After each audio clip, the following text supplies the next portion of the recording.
La democracia, para funcionar, necesita procedimientos. Esto es, necesita vías de acción organizadas.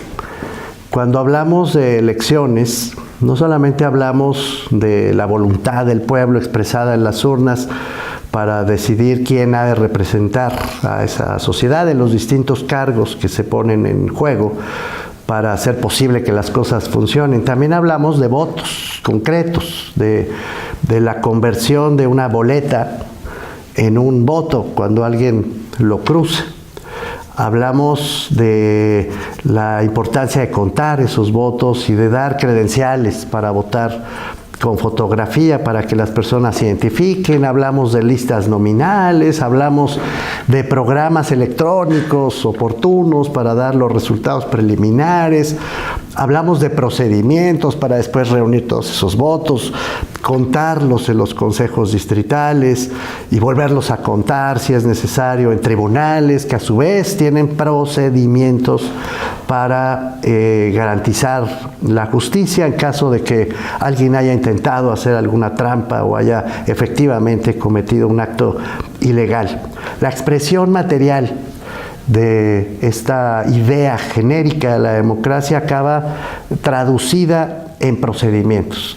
Lo mismo vale cuando hablamos en general de la justicia, especialmente de la justicia distributiva, de la idea de que tenemos que ayudar a los que menos tienen, a los más pobres, a los más desfavorecidos, a las personas más vulnerables. Para eso no solamente sirve el discurso, ni solamente sirve crear programas públicos y ponerles dinero, hay que hacer procedimientos. La democracia se manifiesta a través de los procedimientos, a través de los cuales organizamos la vida en común.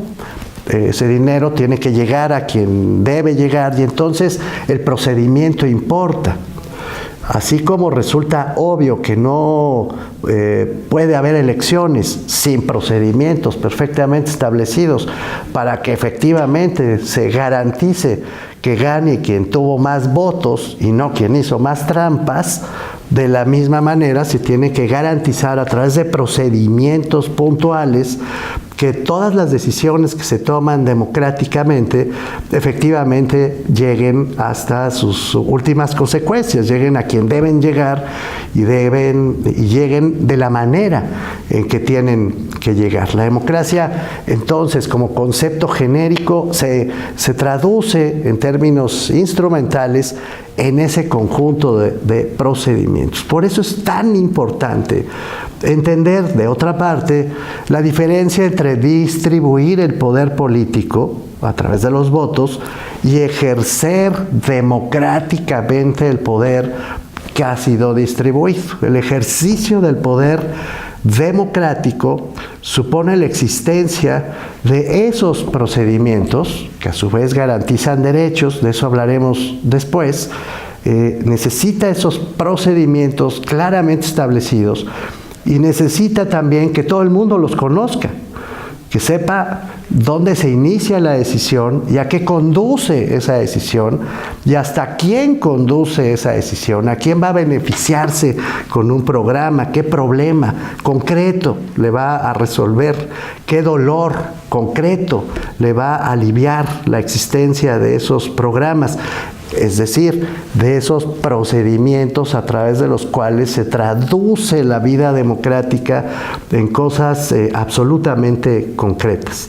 Saber que esos procedimientos deben ser públicos forma parte de lo que hoy son derechos fundamentales ganados ya en el siglo XX en este país. Tener derecho, no solamente a saber lo genérico, sino a preguntar y a enterarnos con detalle de cuáles son los pasos que se siguen en cada una de las decisiones que van tomando los gobiernos, los pasos que se siguen para identificar a quienes van a beneficiar esas decisiones y los pasos que se siguen para que esos resultados efectivamente se cumplan.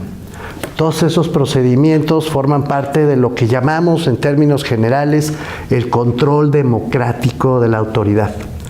Cuando hablamos del control democrático de la autoridad, estamos hablando del seguimiento colectivo de los procedimientos que le dan sentido práctico, concreto, directo a la vida democrática de un país.